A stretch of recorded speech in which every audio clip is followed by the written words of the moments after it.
হামলায় মৃত্যু বিক্ষোভ চিতাবাঘের হামলায় কিশোরের মৃতদেহ আজকে বিক্ষোভ গ্রামবাসীদের সরাসরি চলে যাবো আমার সঙ্গে আমার প্রতিনিধি রকি রয়েছে। রকি, গ্রামবাসীদের কি বক্তব্য, অন্যদিকে বন বিভাগ কি বলছে?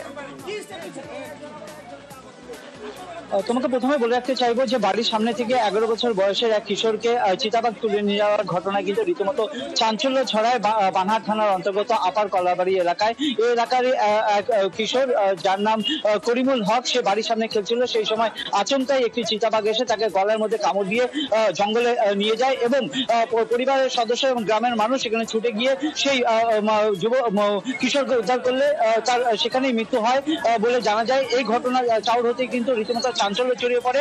ঘটনার খবর পেয়ে বানাহাট থানা পুলিশ এখানে পৌঁছালে রীতিমতো বিক্ষোভ দেখাতে থাকে।